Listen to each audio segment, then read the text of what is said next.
Coucou tout le monde, aujourd'hui je vous retrouve pour une nouvelle vidéo. Je sais que ça fait un bail que j'ai pas fait de vidéo, mais j'ai vraiment pas eu le temps. Entre mon travail, mon job d'été et la reprise des cours, c'était juste affolant. Donc je suis désolée, je sais qu'on est en janvier, mais je reviens que maintenant. Voilà. Je voulais vous faire une vidéo suite à tous les commentaires que j'ai reçus sur ma vidéo BTS Tourisme. D'ailleurs, je tenais vraiment à vous remercier. Je pensais pas que cette vidéo aurait autant de vues, autant de likes et franchement ça me fait énormément plaisir. J'ai vu que j'ai pu aider énormément de gens et voilà, ça me fait vraiment plaisir et j'ai reçu beaucoup de commentaires auxquels j'ai répondu et j'ai reçu aussi des mails. Si vous voulez m'envoyer une question, quelle qu'elle soit, je vous laisserai mon adresse mail dans la barre d'infos juste en dessous au cas où.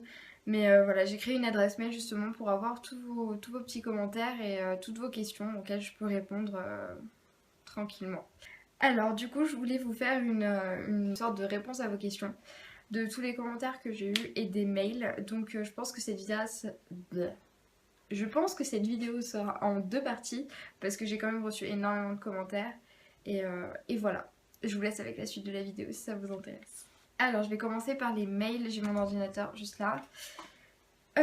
Alors, on va commencer par Lucas. Lucas qui m'envoie un mail en me disant: Salut, j'ai vu ta vidéo sur le BTS Tourisme tout à l'heure et j'ai eu cette adresse mail sur les commentaires. Je suis en terminale ES et je ne sais pas trop quoi faire l'année prochaine, mais le tourisme ça me plaît pas mal. Je voulais te demander si on pouvait quand même entrer en BTS Tourisme sans bac. Moi, le métier que j'aimerais bien faire, c'est propriétaire d'un hôtel. Je pense que c'est mieux de faire un BTS Tourisme ou une école hôtelière. Et dernière question assez importante pour moi, je vais sûrement partir loin de chez moi pour mes études. Ce qui veut dire que je vais quitter mes potes et je voulais savoir si en général les élèves du BTS sont cool ou pas. Et j'ai entendu dire qu'il y avait 90% de filles et que les mecs c'était pas toujours facile de se faire des bons potes. Est-ce que c'est vrai? Alors Lucas, il y a beaucoup de gens, alors j'ai reçu beaucoup de gens qui me disaient j'aimerais être propriétaire d'un hôtel. Alors sache qu'après tes études tu ne vas pas être propriétaire d'un hôtel, loin de là, à moins que tu fasses un hôtel de toi-même, que tu mettes les sous de ta poche. Là oui, il n'y aura pas de souci. Mais propriétaire d'un hôtel, tu le seras jamais après tes études. Si c'est vraiment ce que tu veux faire, je te conseille soit de faire un BTS hôtellerie, soit de faire une école style Vatel, école hôtelière. Mais le BTS tourisme, si vraiment tu veux faire ça, ça va rien t'apporter de ouf. Tu n'auras pas de gestion hôtelière ni rien. Donc vaut mieux faire un BTS hôtellerie.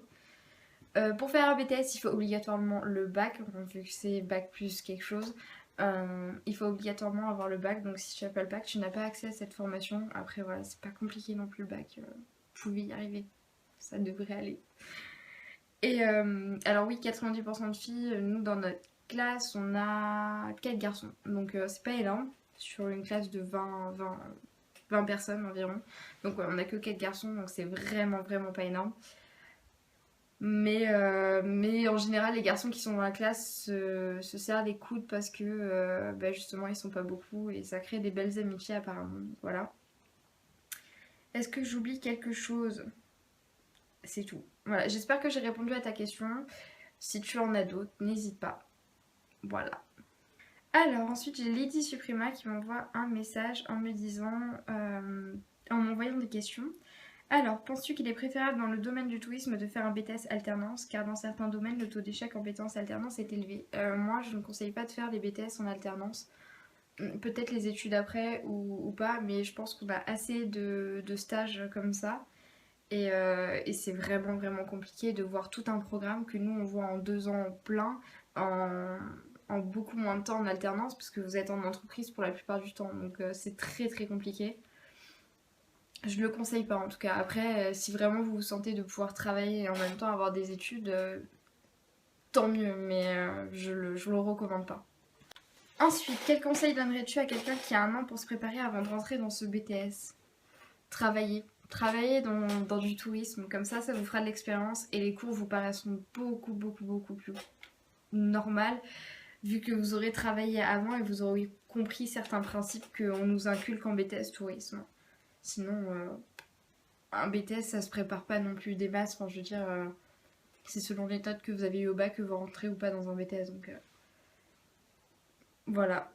Voyagez, travaillez, faites un peu ce que vous voulez, mais il n'y a pas de vrai conseil pour rentrer dans un BTS tourisme.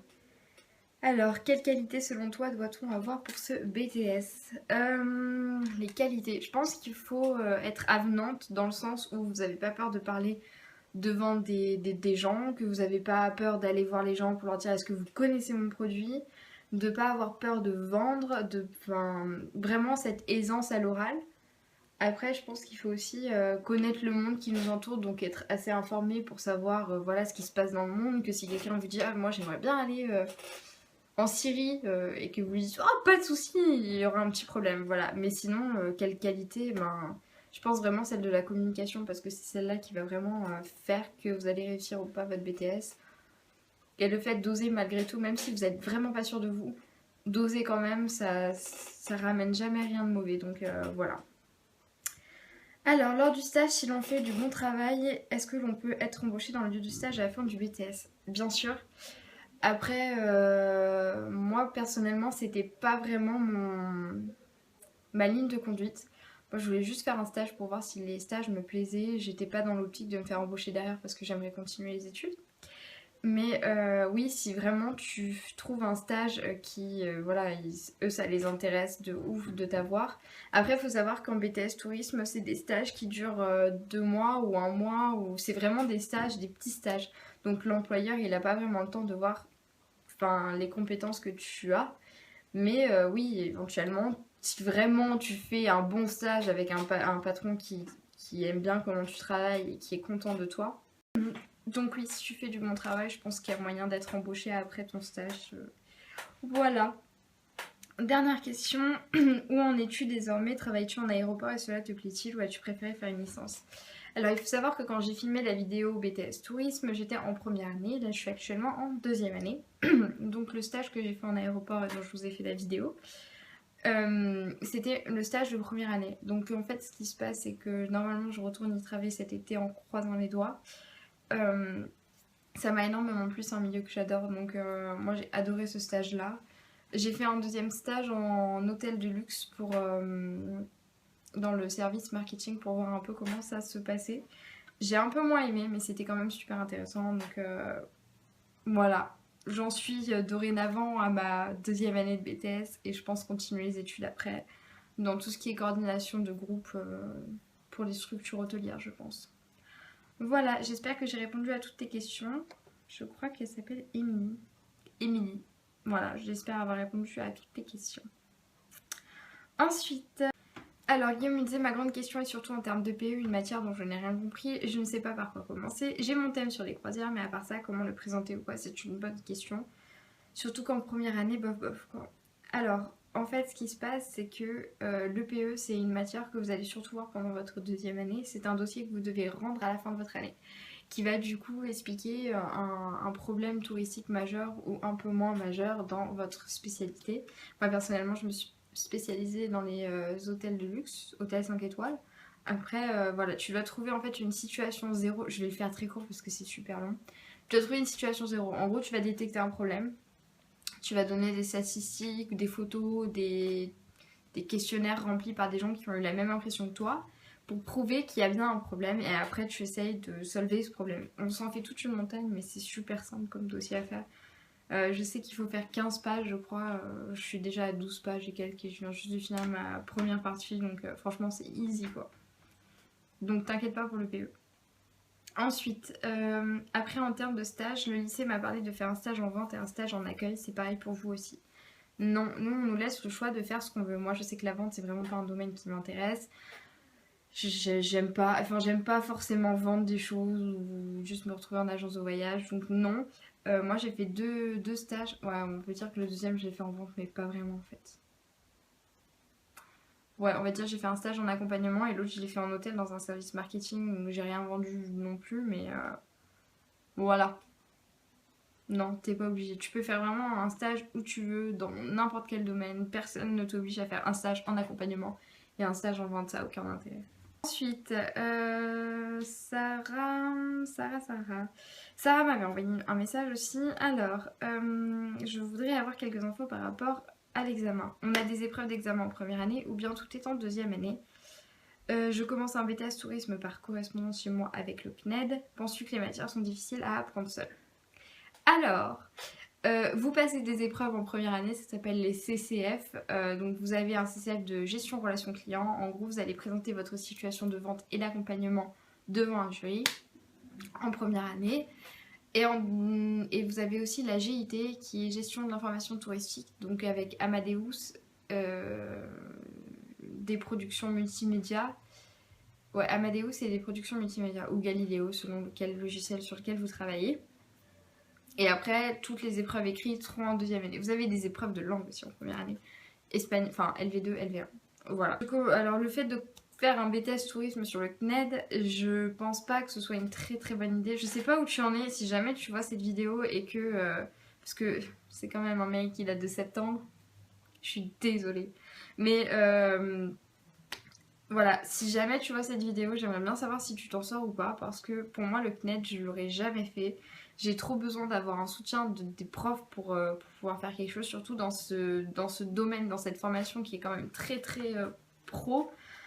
Et puis même pour tout ce qui est situation professionnelle, c'est compliqué quand même. J'aimerais bien savoir où tu en es. Donc Sarah, si jamais tu vois cette vidéo, n'hésite pas à m'envoyer un mail ou à mettre un commentaire pour savoir où tu en es. Ça m'intéresserait beaucoup.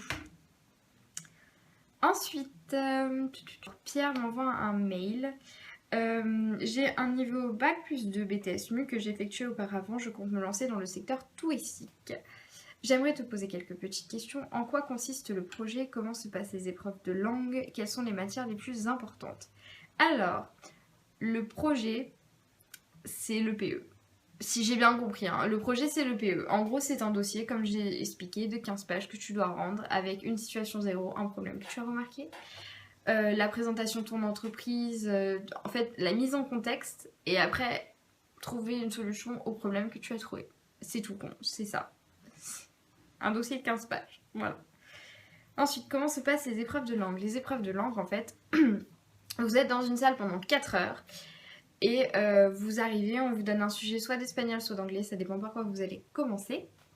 Et vous devez donc faire un mail ou une production écrite en fait en anglais pour que vous voyez si vous savez parler anglais, taper, etc. L'orthographe, tout ça, tout ça. Vous faites la même chose en espagnol ou en italien ou en allemand ou n'importe quel LV2. Et après, vous avez un oral de 10 minutes en fait où vous parlez à une prof et voilà. Et après, vous retournez dans cette salle. On vous donne un autre sujet pour, par exemple, si vous avez passé l'anglais avant, on vous donne le sujet espagnol et on vous laisse vous débrouiller avec. Voilà. Voilà, voilà. Quelles sont les matières les plus importantes? Les matières les plus importantes, c'est marketing, marketing, prestations touristiques et le droit. Parce que ça forme une seule épreuve qui est l'étude de cas et qui compte coefficient beaucoup. Beaucoup, beaucoup. Et ouais, c'est les 3 matières les plus importantes. Après le reste, ça sert à rien quoi. Enfin, ça sert à rien. Si, c'est des matières très intéressantes. Mais pour le BTS, elles comptent beaucoup moins que ces 3 matières-là. Voilà. Je pense avoir répondu. Sache que si tu veux te lancer dans une formation plus touristique, avec ton BTS, tu peux faire une licence de tourisme en licence pro. Ne t'emmerde pas à repasser un BTS. Et il y en a pas. Voilà. J'espère avoir répondu à tes questions. Pierre, pareil, si vous avez d'autres questions ou que cette vidéo vous donne envie d'en poser, n'hésitez surtout pas. Ensuite, j'ai Quentin qui m'envoie je suis très intéressée par l'Institut Marie-Chavannes de Cannes. Et je voulais savoir si tu pouvais me donner un avis sur celle-ci. Et peut-on entrer dans le marché de l'événementiel avec un BTS tourisme? Alors, l'école Marie-Chavannes de Cannes, je connais bien parce que je suis de la région. Je sais pas, hein, pareil, c'est un message qui date du 31 août, donc voilà. Je vais pas cracher sur cette école, je la connais pas forcément plus que ça. Pour moi, c'est juste une école privée et je suis contre les écoles privées parce que je pense que, surtout en BTS, en PACA, putain, vous avez tellement de choix quoi, vous pouvez le faire. Ah. En PACA, vous pouvez le faire à Marseille, vous pouvez le faire à Gap, Gap, je crois. Ouais, je crois que c'est ça. À Gap, vous pouvez le faire à Toulon, vous pouvez le faire à Nice. Pourquoi vous mettre dans un établissement privé quoi? Enfin, il n'y a aucun intérêt à ça, franchement. Les établissements publics sont vraiment tout aussi bien qu'un établissement privé et j'allais même dire mieux, honnêtement. Honnêtement, de ce que j'ai vu des autres étudiants qui viennent de Marie-Chavannes, On a à peu près tous le même niveau, donc vous emmerdez pas à payer une école juste parce qu'il faut payer quelque chose. Non, non, si vous êtes pris ailleurs, allez ailleurs. Ensuite, est-ce qu'on peut rentrer dans le marché de l'événementiel? Évidemment, je pense que c'est un peu ce que la moitié de ma classe veut faire et ce que je veux faire aussi. L'événementiel, c'est... Oui, le BTS Tourisme te forme à l'événementiel. Après, voilà, à toi de compléter derrière avec une licence qui peut-être va montrer ta spécialisation dans cet esprit-là. Voilà. Bon, alors du coup, j'ai répondu à tous les emails. Je pense que ce sera la fin de cette première vidéo. Il y en a une autre qui va sortir donc avec toutes les réponses aux commentaires de ma vidéo parce qu'il y en a énormément. Voilà, j'espère que ça vous a plu. Si vous avez des questions toujours, n'hésitez pas. Moi, ça me fait toujours plaisir d'avoir un petit commentaire, une petite question. Voilà, ça me fait toujours plaisir, donc n'hésitez pas. Je vous remercie du fond du cœur pour tous ces nouveaux abonnements parce que je vous rappelle juste que avant de poster la vidéo sur le BTS Tourisme, je crois que je devais avoir 20 abonnés et là maintenant on est 140. Ça peut paraître rien du tout, mais moi ça me fait trop plaisir. Donc voilà, j'espère que voilà, vous allez tous bien, que vos études se passent bien. J'espère vous avoir aidé au maximum que ce que je puisse faire. Je vais faire plus de vidéos, c'est sûr et certain. Voilà, je vous fais de gros bisous et je vous dis à la prochaine.